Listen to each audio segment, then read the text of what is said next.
Ya ven mi pantalla, ¿verdad? Ya Ya, ven mi pantalla. Yo con la mala suerte de que aparece ahí Olga, ¿no? Y Edwin. Edwin ya cerró su cámara porque estaba con los pelos parados. Ya se fue a echar un poquito de agua, ¿ya vieron? Bueno, ya se está Voy a grabando. poner un poco de agua. Ya medicina basada en evidencias ya nos impide hacer algunas otras cosas. Entonces, esta fue la que estábamos viendo ayer, el video que estábamos viendo ayer, donde ya estoy fragmentando la piedra que estaba pegado la piedra que estaba pegada en la mucosa del uretero, ¿no? Miren, entonces ahí estamos pulverizándolo. ¿Sí? ¿Cuál es el riesgo de que se suelte la piedrita y se vaya al riñón, ¿no? Y hay que ascender a cavidades para, para sacar la piedra. Voy a ir avanzando porque son 20 minutos y que nos vamos a echar toda la clase. El final quiero enseñarles que se mete un catéter JJ para mantener permeable el uretero, porque ante todo este procedimiento, pues, ¿qué es lo que pasa? Ahí está la piedra, miren.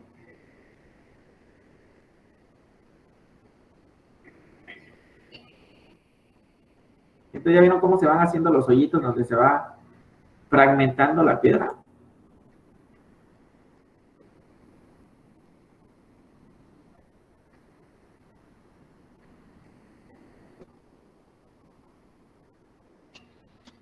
Esta es una burbuja de aire, siempre nos dificulta porque nos distorsiona la visión. Entonces hay que subir, ver piedras, fragmentarlos. Si ya están del tamaño adecuado, pues retirarlos, ¿no? Con una canastilla especial que se llama canastilla dormia, que ya lo vimos ayer. Bueno, y entonces la finalidad es colocar el catéter. Entonces este es el catéter JJ, ahí va el catéter JJ, se introduce a través de la guía. Sí, se empieza a introducir el ayudante, aunque parezca mentira, se necesita un buen ayudante que mantenga una buena tensión de la guía, porque si no está tensa la guía que va a pasar, se va a enredar todo adentro de la vejiga, ¿no? Entonces sabes que ahí ando peleando más que con el catéter y con la guía, con el ayudante, ¿no? Entonces se va introduciendo el catéter JJ, ya me salí.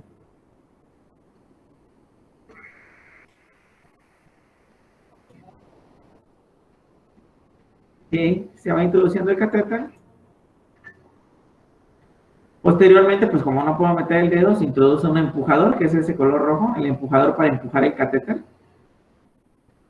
Y entonces ahí está el catéter, ya miren, este blanco es el catéter, que es lo que va a quedar. ¿Sí? Hace una J acá abajo para que no se vaya al riñón, hace una J ahí está la J, ¿ya lo vieron? Hace una J para que no se vaya al riñón, y hace una J en el, pues, para que no se. El otro video que les enseñé, el del ureteroscopio,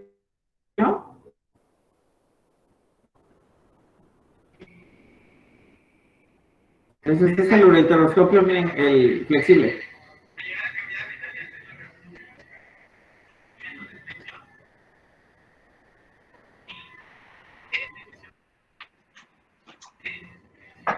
El mecanismo está aquí arriba, ¿no? En el ureteroscopio se llega con el ureteroscopio hasta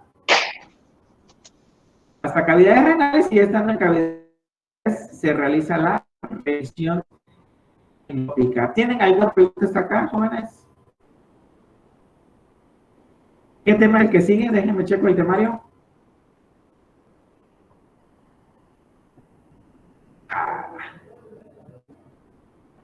Uropatía obstructiva. A ver, vamos viendo su presentación de uropatía obstructiva. Si vienen con flojera el día de hoy, ¿no, jóvenes? La Betty no tiene su filipina, Edwin no tiene su filipina, ¿sí? Valeria no tiene su filipina, ahí van a empezar a cerrar. Es medicina basada en evidencias, doctores. Así como me pueden evidenciar a mí, ustedes están evidenciando. Acuérdense que se graba y todavía no lo he subido a la plataforma, pero lo voy a subir a la plataforma. es que está lavada nuestra Filipinas. Mira qué diferente te ves, Betty. Mira qué diferente te ves, Betty. O sea, ya pues, jóvenes, estamos formando médicos. Yo vengo así con playera aquí o con Filipina aquí al hospital, pues porque todavía está el riesgo del COVID, de que te contraigas, de que te contagies, ¿no? Pero yo por lo regular siempre vengo con mi bata, con mi camisa, con mi corbata, pero pues ahorita ante la situación acá, pues es difícil. Yo sé que ustedes están ahí en su casa, levantan con los dos y se van directamente a las clases, ¿no? Pero pues no. Entonces, acuérdense, les va a servir, va a servir cuando estén haciendo su residencia, que yo sé que muchos de ustedes se van a ir a hacer a su residencia, porque por lo que veo sí estudian varios estudian, varios se levantan con los pelos parados, otros se levantan desayunando. Continuamos por tiempo a los trámites.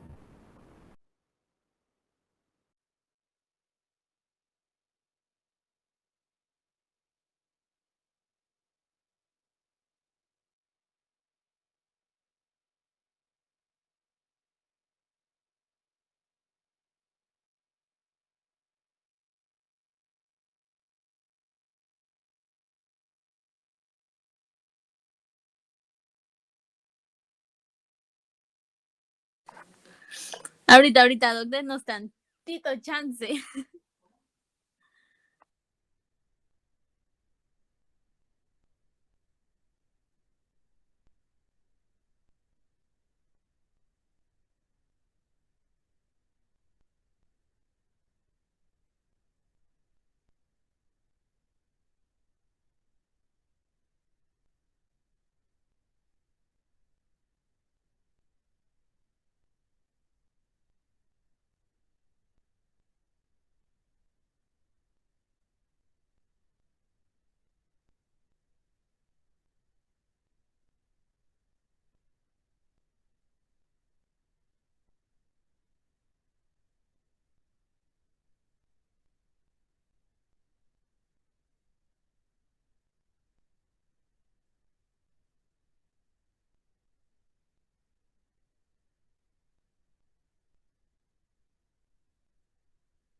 ¿Sí se escucha? Sí. Sí se escucha. Vale, a la siguiente, por favor.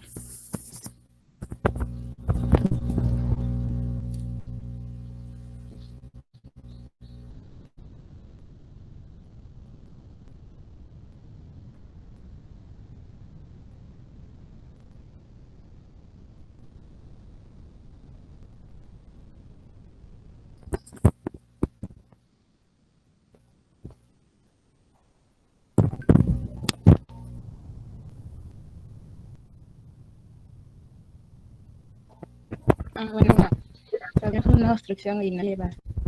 La uropatía obstructiva va a ser una obstrucción ya sea mecánica de las vías urinarias y estas se van a clasificar de acuerdo a su etiología, que pueden ser en congénitas o adquiridas, de acuerdo a su duración, que pueden ser agudas o crónicas, y de acuerdo al grado, ya sea que sean parcial o completas, y de acuerdo al nivel en las que se encuentra, ya sea en las vías superiores o en las inferiores. La siguiente.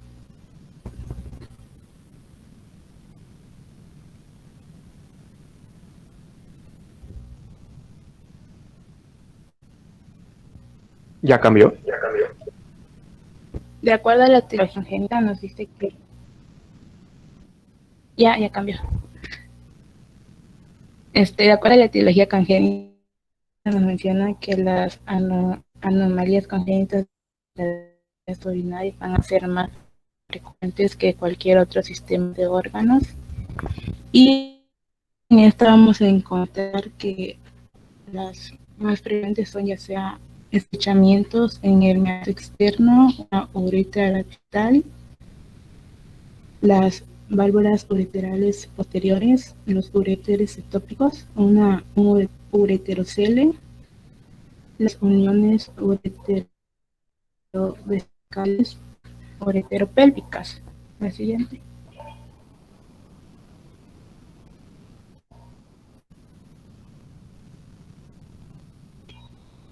Y en las adquiridas nos menciona que estas pueden ser primarias o secundarias, y entre las más frecuentes vamos a encontrar una estenosis uretral secundaria, ya sea una infección o una lesión.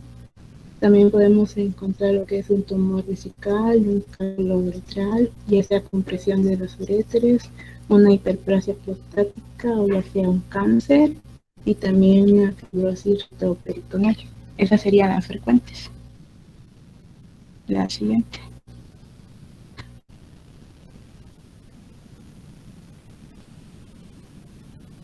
Ya para su patogénesis y su patología, nos menciona que para comprender esto debemos de considerar los efectos ya sea de una dismentada sobre las vías inferiores, la presencia de unas obstructivas de una hiperplasia prostática en caso de las vías superiores que lo maneja, y un cálculo en el uréter en las vías superiores.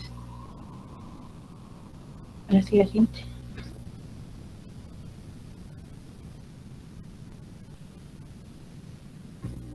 Bueno, en las vías inferiores, que va a ser por lo más común, es una estenosis meatal, nos dice que esto va a producir que haya una presión hidrostática proximal a la opción, y esto va a causar que haya una dilatación en uretra. Por lo tanto, también nos dice que nos va a llevar a que la pared se haga delgada y también se puede llegar a formar lo que es un divertículo. Y en el caso que si la orina se infecta, esto nos podría producir que haya una extravasación y por lo consiguiente también un acceso periuretral. La siguiente.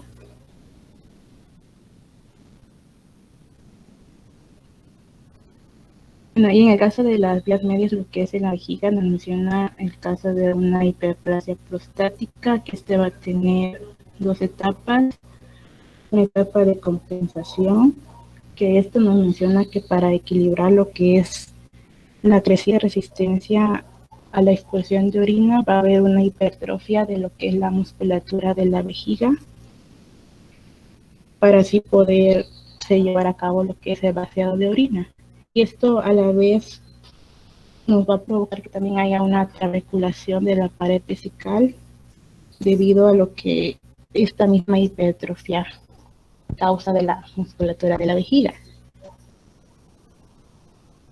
Y también nos menciona que la coloración intravesical, que lo normal es que sea 30 centímetros de agua al principio de la micción, pero debido a lo que son la formación de las trabéculas, nos menciona que estas presiones se vuelven de 2 a 4 veces más altas, Por lo tanto, va a empujar lo que son las mucosas entre los vasos musculares y va a llegar a que son la formación de las celdillas. Y estas mismas celdillas, y por su paso por lo que es por completo a través de la musculatura de la pared, también se pueden formar obstáculos y a la vez volver a producir lo que son los divertículos. Y en el caso de que en la mucosa haya una presencia de una infección, esta se puede enrojecer y se puede volver lo que es edematosa y nos puede llevar a también haya lo que es un reflujo vesíco-ureteral que va a ser temporal. La siguiente.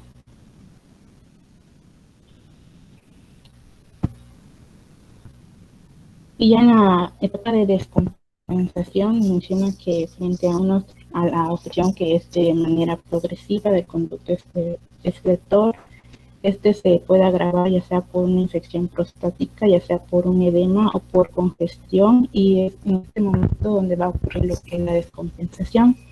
Entonces se va a producir que la presencia de grandes cantidades de orina después de emisión puede alcanzar que sea mayor a 500 mililitros.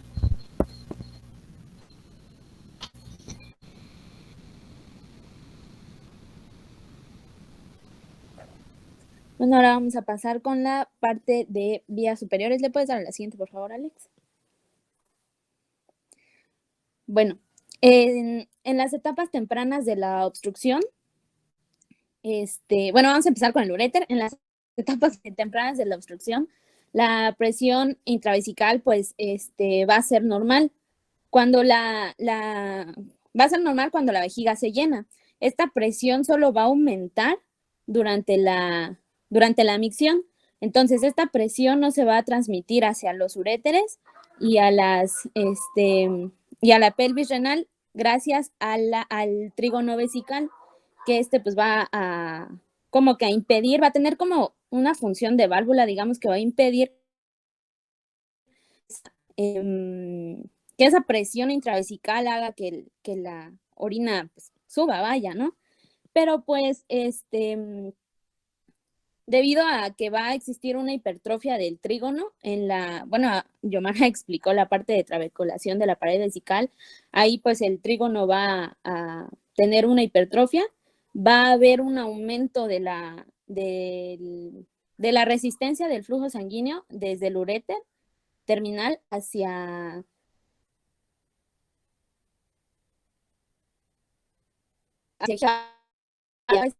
entonces hidronefrosis. Después en la fase todo esto pasa en la fase de compensación. Después en la fase de descompensación, pues ya vamos a estar acompañado por orina residual y va a haber un efecto de distensión aún más agregado del trigo que ya estaba hipertrofiado. Esto pues va a aumentar bastante la resistencia al flujo en el extremo inferior del uréter. Y pues va a inducir a que se agrave el cuadro de hidroureteronefrosis. Después, con la descompensación del complejo ureterotrigonal, pues digamos que aquí les había mencionado que tenía como que una función de válvula. En esta parte, pues digamos que esa función se pierde. Y esto nos va a condicionar a que pues la orina como tal regrese de la vejiga a los ureteros y a los riñones, o sea, el reflujo vesicoureteral.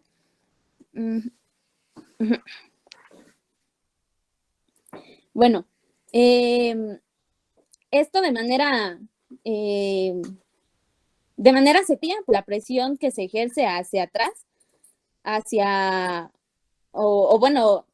atrás, ya sea pues por la obstrucción del trígono hipertrofiado o por cálculos ureterales, pues la musculatura del uretero, con la finalidad de empujar la orina hacia abajo, por así decirlo, va a ejercer como que una mayor actividad peristáltica y esto va a hacer que los ureteros se dilaten.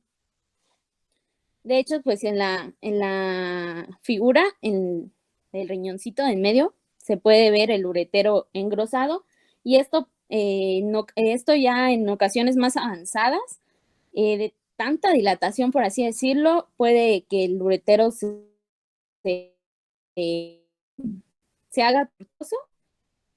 Esto va a condicionar a una obstrucción a un,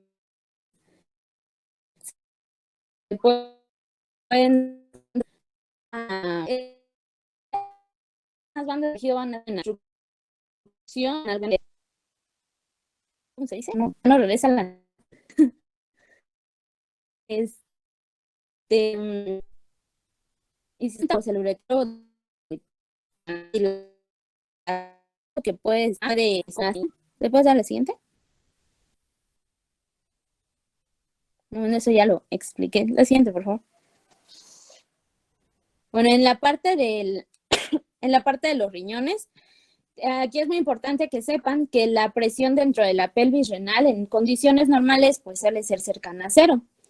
Pero cuando esta presión está aumentada debido a la obstrucción o al reflujo, pues la pelvis y los cálices van a atarse. Esto, pues, por así decirlo, próxima depende principalmente de la duración, el grado y el sitio de la obstrucción. Entre mayor sea la obstrucción, pues obviamente va a ser mayor el efecto del riñón distendido. Y bueno, como pueden recordar, teníamos dos tipos de pelvis. Perdón, la pelvis intrarrenal y la pelvis extrarrenal. Cuando la pelvis es intrarrenal por completo, y si la obstrucción se encuentra en la unión ureteropélvica, pues toda la presión va a estar ejercida por el parénquima. Me parece que eso está en la siguiente imagen. Dale, Alex, por favor. Ya no me acuerdo dónde estaba la imagen de la... Regrésalo, Alex. Ahí.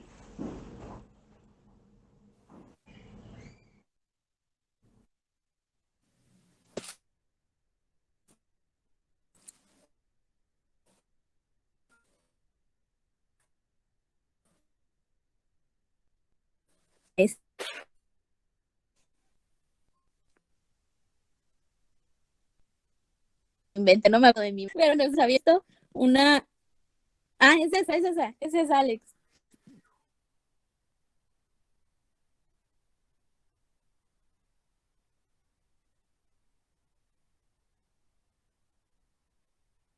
La presión va a estar ejercida directamente por el parénquima del riñón. Entonces, como pueden observar en el riñoncito de la parte superior derecha, se puede ver el parénquima renal pues como más engrosado, a diferencia del riñoncito de abajo, que ahí estamos hablando de una presión, de una pelvis extrarrenal, en donde pues la presión va a estar ejercida pues en muy poca parte por el parénquima.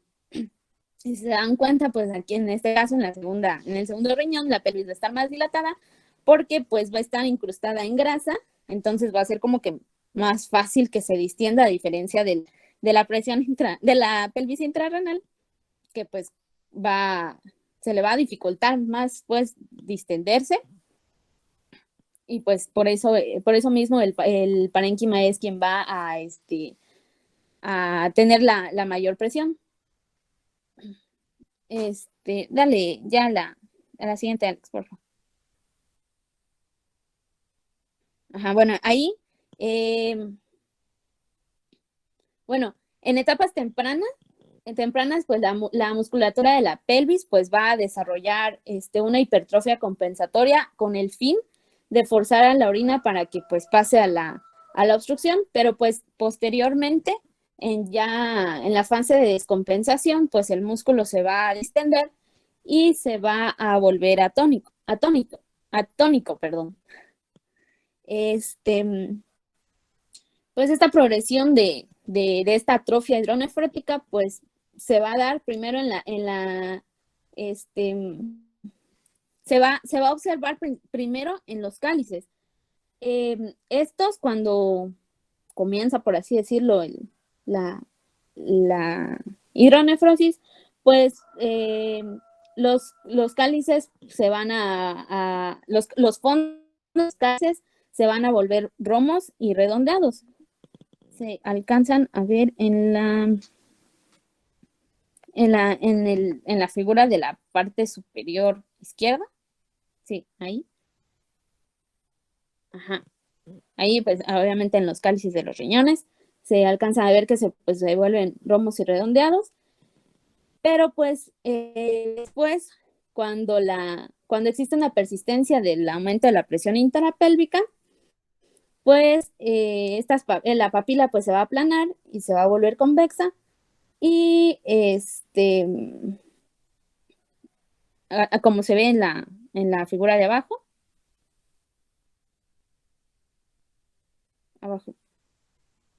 bueno, de abajo, y pues el parénquima de los cálices pues se va a ver afectado principalmente por cambios en el parénquima renal, que se van a deber por atrofia, compensación debido a la presión intravesical, y pues por isquemia debido a cambios hemodinámicos.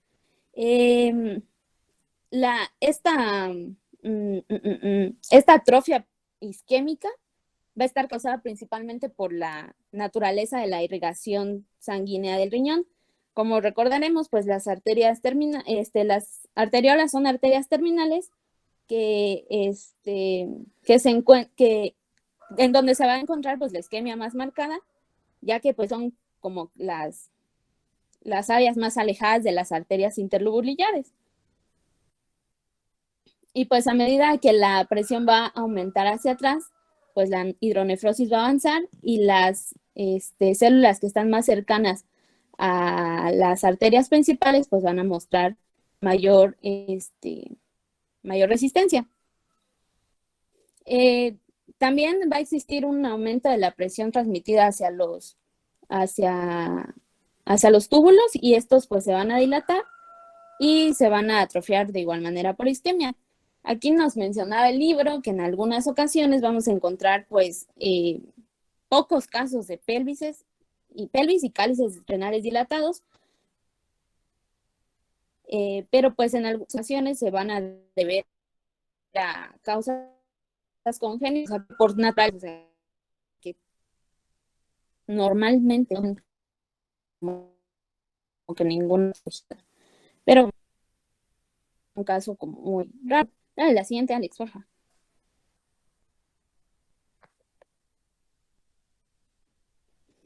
Y pues bueno, solo cuando se va a presentar hidronefrosis unilateral, pues ahí es donde vamos a ver etapas avanzadas de atrofia hidronefrótica.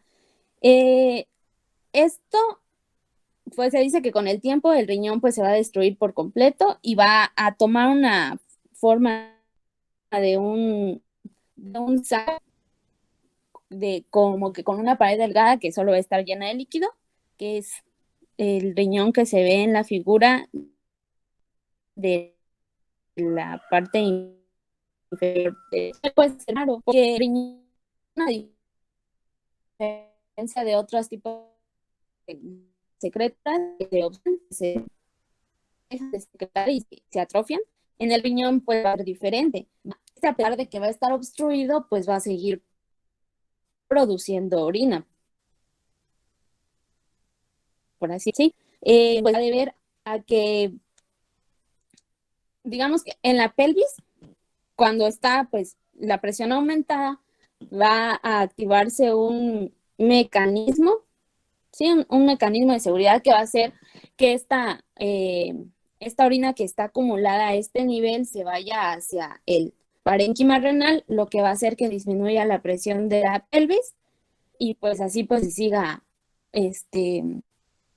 pues secretando orina, y es por eso es que se está condicionado la hidronefrosis, porque en realidad pues el riñón no va a dejar de funcionar, a diferencia de otras glándulas que pues simplemente se obstruyen, pues dejan de funcionar y se atrofian.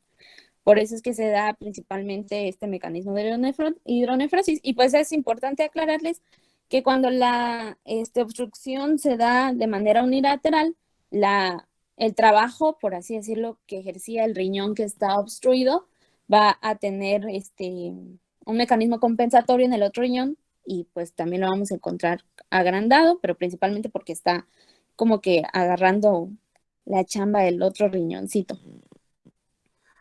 Y creo que es todo.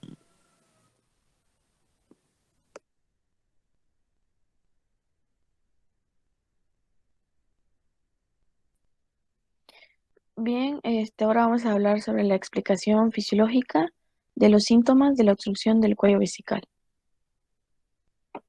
¿Sí me escucha? Sí, sí, te escuché. Gracias.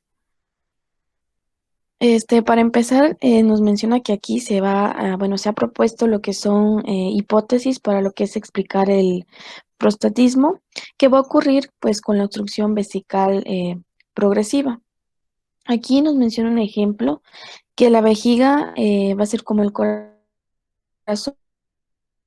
que es un órgano líquido y mediante lo que es la aplicación de fuerza.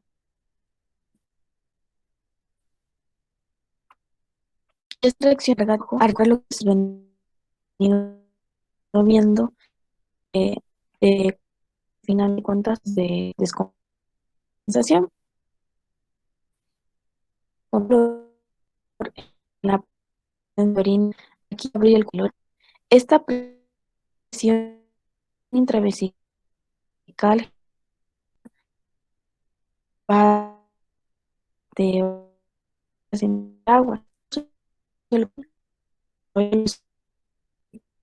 Hipertrofia mi presión del vaciado intravesical de un 50 hasta 100 centímetros o más de agua para lo que es sobreponerse a la mayor resistencia a lo que es de salida. La siguiente, por fin.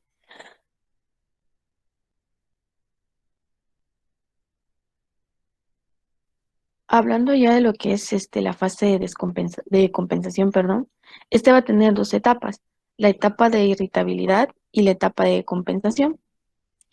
En cuanto a la etapa de irritabilidad, aquí sobre todo en las etapas más tempranas de la obstrucción del cuello de la vejiga, la musculatura vesical empieza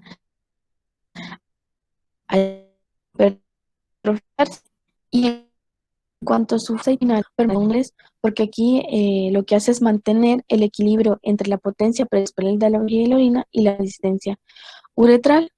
Pero en pacientes con una vejiga normal van a poder inhibirse lo que son estas urgencias tempranas de miccionar y aquí la vejiga se relaja y se distiende para recibir más orina. Sin embargo, en los pacientes que tienen un detrusor hipertrofiado, aquí la contracción del detrusor es tan fuerte que casi va a entrar en espasmos, produciendo lo que es síntomas de la vejiga irritable.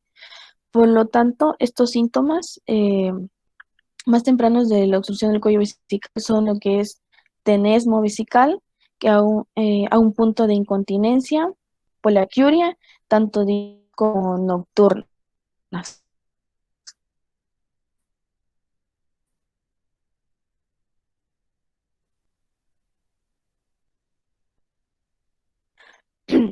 En cuanto a la etapa de compensación, aquí nos menciona que a medida que va aumentando la obstrucción, se va a presentar lo que es una hipertrofia adicional de lo que es las fibras musculares de la vejiga.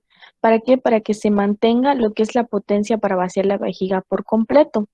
Aunque durante este periodo, además de que ya mencionamos que existe el tenemos vesical y la poliaquiuria, el paciente percibe una dificultad para lo que es iniciar la micción, mientras que la vejiga va a desarrollar lo que son contracciones lo bastante fuertes para superar lo que es la resistencia del cuello vesical. Así también dicha obstrucción va a causar lo que es alguna pérdida en lo que es en la fuerza y el tamaño urinario. Y el vuelve mucho más lento y termina del intruso y cerca al final de la fase de contracción. El siguiente, por fin.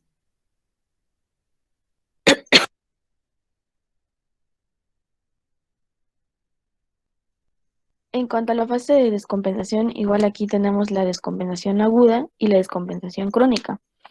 Aquí en la fase de descompensación, eh, si el tono vesical sobre todo se altera o si la resistencia ureteral excede la potencia del electrosol, va a ocurrir cierto grado pues, de descompensación. Y aquí la fase de contracción del músculo vesical se vuelve demasiado corta para lo que es expeler por completo el contenido de la vejiga y cierta orina pues permanece en la vejiga provocando así una orina pues residual. Y en la descompensación aguda nos menciona que el llenado rápido de la vejiga o una ingesta elevada de líquidos o una distensión excesiva del detrusor eh, esto imposibilita temporal el tono del músculo vesical pues ya compensado, causando así mayor dificultad para lo que es la micción, con problemas marcados para iniciarla y la necesidad de crear una tensión para ello. Y va a provocar un flujo muy débil y pequeño, terminando el chorro antes de que se vacíe por completo, pues teniendo así la orina residual que ya les había mencionado. Y puede ocurrir la retención aguda y súbita o completa también de la orina. El siguiente, por fin. En cuanto a la fase de descompensación crónica, aquí a medida que va aumentando el grado de obstrucción, pues se va a desarrollar un desequilibrio progresivo entre la potencia de la musculatura vesical y la resistencia uretral. Pero aquí se va a volver cada vez más difícil de expeler toda la orina durante la fase de contracción de lo que es del detrusor, que son zonas de obstrucción y se van a volver mucho más marcados. Y esta cantidad de orina va a aumentar de manera gradual y reduce la capacidad de la función de la vejiga.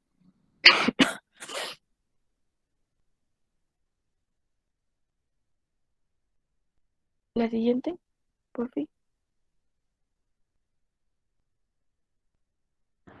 Bueno, ¿me escuchan? Sí, Sí. sí. Ok. Sí, se escucha. Entonces, en cuanto a los hallazgos clínicos y refiriéndonos especialmente a los síntomas, primeramente en cuanto a las vías inferiores y medias, pues los síntomas de la obstrucción están, digamos, los típicos síntomas de la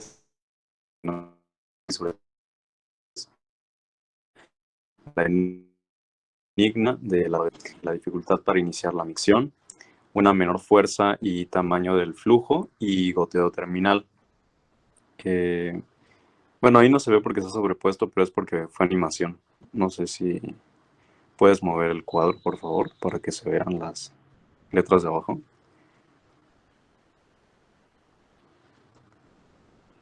Ajá, sí. Okay, gracias. Bueno, y en cuanto a los demás síntomas, pues vamos a tener que también puede haber hematuria, que como sabemos la hematuria puede ser de tipo parcial, inicial o terminal o total. En el caso de que sea una hematuria de tipo parcial, puede ser que esté tipificando la existencia de una estenosis. En el caso de que sea una hematuria de tipo inicial o terminal, pudiera haber ahí una congestión prostática. Y en el caso de que fuera una hematuria de tipo total, pues podría ser un tumor vesical. Otros síntomas añadidos que también pudieran existir son disuria, ardor al orinar, orina turbia, que puede ser debido a complicación de una infección, y en ciertas ocasiones retención urinaria aguda. ¿Le puedes dar a la siguiente, por favor? Ok. Y en cuanto a las vías superiores, los síntomas de la obstrucción de estas vías pues, van a estar tipificados, en este caso, por los síntomas de la estenosis ureteral o de los cálculos ureterales o renales. Las quejas principales que va a referir el paciente van a ser dolor en el flanco que irradia a lo largo del uréter, hematuria total macroscópica, probablemente causada por cálculos, síntomas gastrointestinales, escalofríos, fiebre, ardor al orinar y orina turbia con el inicio de la infección, que pues es la secuela común a la obstrucción o al reflujo vesicoureteral. La siguiente, por favor. Ok. Y en cuanto a los signos, pues en cuanto a los signos de las vías inferiores y medias, pues la palpación de la uretra pudiera revelar la existencia de induración la exploración rectal, atonía del esfínter anal, igual que en la próstata, pudiendo también encontrarse distensión vesical. Ahora, ahí hay unos datos de flujo urinario y realmente, pues en la bibliografía el flujo se podía medir por varios métodos, ya sea por la estimación mediante un flujómetro o también con un método que llamaban en el cual mediante una técnica le pedía al paciente cuando se ponía una retina y al mismo se acabó un cronómetro. Después de 5 segundos exactos se retira el contenedor y entonces se puede calcular con facilidad el flujo en milímetros por segundo. El flujo de orina normal es de 25 mililitros por segundo en hombres y de 25 a 30 mililitros por segundo en mujeres. Cualquier flujo que sea menor de 15 mililitros por segundo debería considerarse sospechoso y un flujo menor a 10 mililitros por segundo es indicativo o pudiera ser indicativo de obstrucción o de función débil del detrusor. Ahora, y creo que sí. Bueno, en cuanto a las vías superiores, pues un riñón hipertrófico puede descubrirse mediante palpación o percusión y pues pudiera ser posible suscitar dolor renal a la palpación si hay infección. Igualmente, una masa pélvica grande, como en el caso de un tumor o un embarazo, puede desplazar y comprimir los uréteres. Y en el caso de los niños con obstrucción de las vías urinarias, en estos, por lo general, es debido a válvulas uretrales posteriores, pueden desarrollar ascitis. Creo que la siguiente, por favor. Ok. Y en cuanto a la imagenología de las vías urinarias, pues una radiografía abdominal simple pudiera demostrar agrandamiento de las renales, cuerpos calcados que sugieren cálculos uretal o renal, de tumor a los columnas de la pelvis. Las metástasis pueden causar pues, daño en la médula espinal y causar a su vez vejiga neuropática. Si son osteoblásticas, las metástasis pues casi siempre provienen de cáncer prostático. En el caso de la urografía excretora, pues revelan casi todos los antecedentes, a menos que la función renal tenga alteración, y son más cuando la obstrucción parcial está presente o se retira el material opaco. Pues estas urografías excretoras también van a mostrar el grado de dilatación de pelvis, de cálices y de los uréteres, y pues con esto pues se va a revelar el punto de la estenosis. La dilatación, en caso de ser segmentaria del extremo inferior del uréter, pues pudiera indicar la posibilidad de la existencia de reflujo vesicoureteral, que puede revelarse mediante una cistografía de micción. Y en cuanto a la cistografía retrógrada, pues esta puede mostrar cambios de la pared vesical causados por la obstrucción distal, ya sea por la existencia de trabeculaciones o de divertículos, o también puede mostrar la propia lesión obstructiva, como en el caso de una hipertrofia prostática, la existencia de válvulas uretrales posteriores, de cáncer vesical, etc. Y también puede demostrar en el caso de que las válvulas ureterovesicales son incompetentes y pueden obtenerse pues ureteropielografías por reflujo. Creo que eso es todo de lo mío. Sí se me escucha. Sí.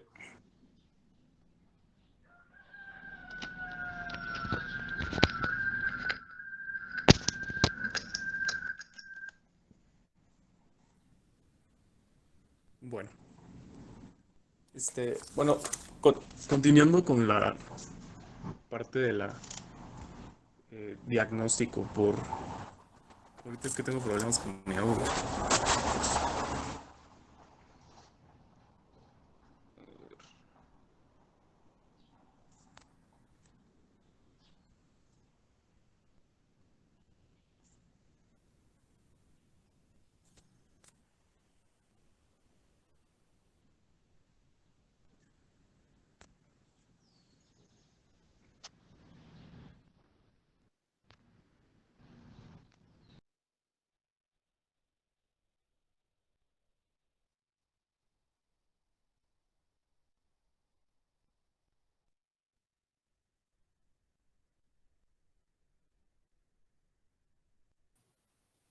¿Ya me escuchan?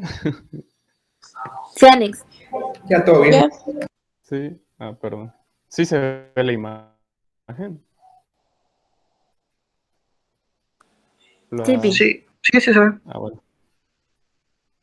Bueno, continuando con la exposición, vamos a hablar sobre la gamografía renal.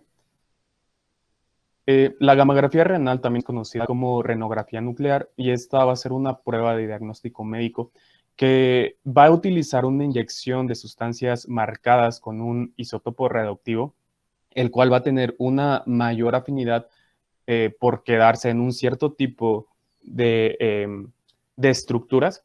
Pero hablando principalmente del riñón, pues sabemos que esta va a proporcionar información funcional y de cuantificación gracias a que esta es capaz de medir el flujo plasmático renal efectivo y también el filtrado glomerular. La gamografía renal va a tener muchas ventajas con respecto a otros tipos de estudios de diagnóstico por imagen, ya que esta va a demostrar la estructura del organismo y también la función, como ya habíamos dicho. Esta va a detectar cambios patológicos que pueden ser causados en meses o incluso años, antes que otros estudios de imagen como la TAC o algún otro estudio. También va a demostrar si hay cambios metabólicos que ocurren en un órgano o sistema que no se pueden detectar con otros métodos. La gamografía renal, pues como ya hemos dicho, pues funciona gracias a isótopos radioactivos que se van a detectar porque estos van a emitir un cierto tipo de rayos, principalmente de gamma, que son emitidos por una cierta área específica, los cuales van a ser captados por aparatos que se denominan colimadores. ¿Cuál va a ser la sustancia principal que nos permita esta emisión de rayos gamma? Va a ser el TC99 o también conocido, es el tenesio 99, que se va a unir principalmente a otras sustancias como el DTPA, al MAG3 y al DMSA, que son radiofármacos que tienen afinidad al TC99 y así nos ayudan a poder valorar la función de diversas estructuras del riñón. Bueno, estos medicamentos, estos 3 medicamentos van a ser utilizados en la porción urológica o renal, pero pues la gamografía no solo se va a limitar a la porción renal, sino que también se utiliza en otras áreas, ya sea desde la porción ósea hasta la pulmonar, pero pues hablando principalmente de esto, pues vamos a tener estos 3 medicamentos, en donde pues el DTPA va a servir principalmente para valorar la filtración glomerular. DTPA significa, su nombre es un poco largo, es ácido dietil tetraamino pentacético, el cual en el 99 evidentemente la acción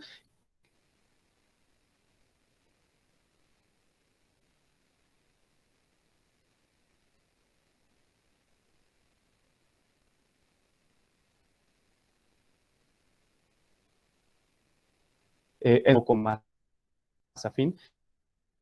Y esto va a valorar la tubular. Estos 2 fármacos van a ser decimales. O hay un daño en los túbulos, esto va a hacer que haya una disminución en la eliminación del radiofármaco, incluso cuando hay un flujo plasmático renal normal. Y es así como podemos valorar la medición de la secreción tubular.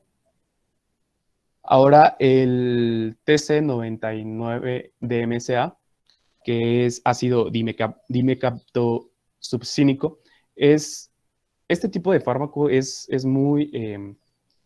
un excelente radiofármaco para valorar la imagen cortical y la extracción tubular, ya que este se va a concentrar por periodos muy largos de tiempo, en donde a las 2 horas de la inyección vamos a tener el 50% de las dosis, el 50% de la dosis ya va a estar de manera ajustada en el riñón, aunque todavía no vamos a poder visualizarlo en la vía excretora. A partir de estas 2 horas hasta una actividad aproximada de 6 horas, vamos a poder ya obtener una meseta.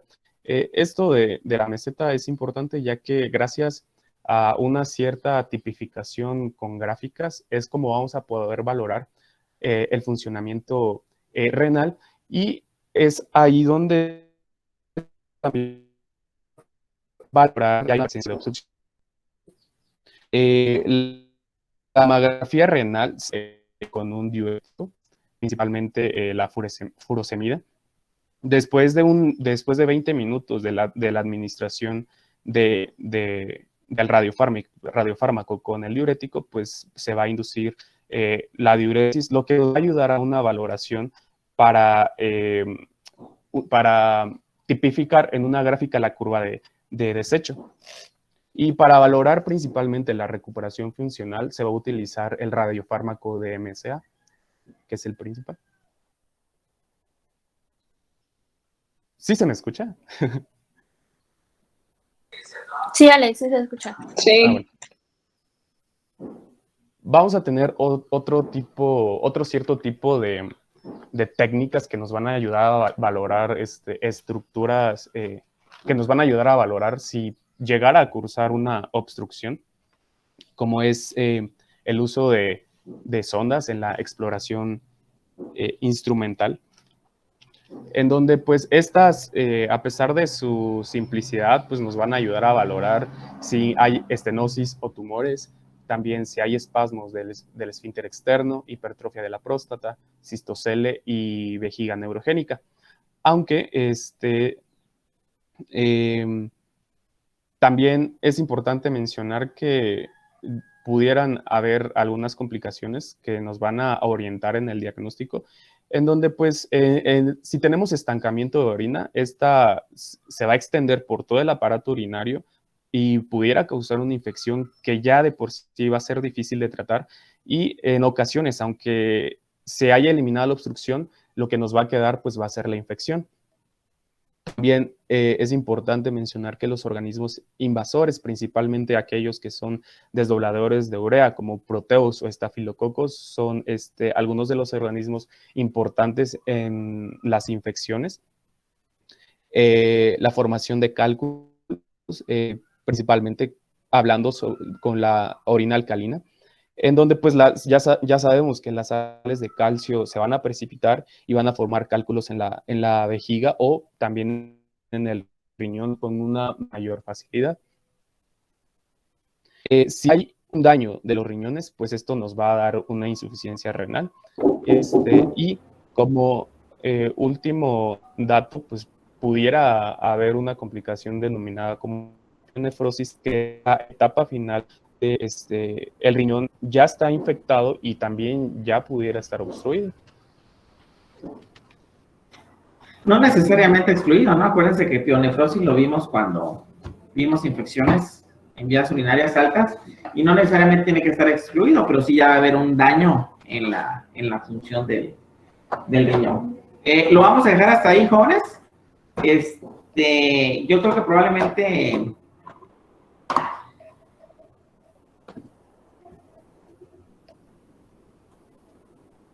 le quité la grabación porque medicina basada en evidencias.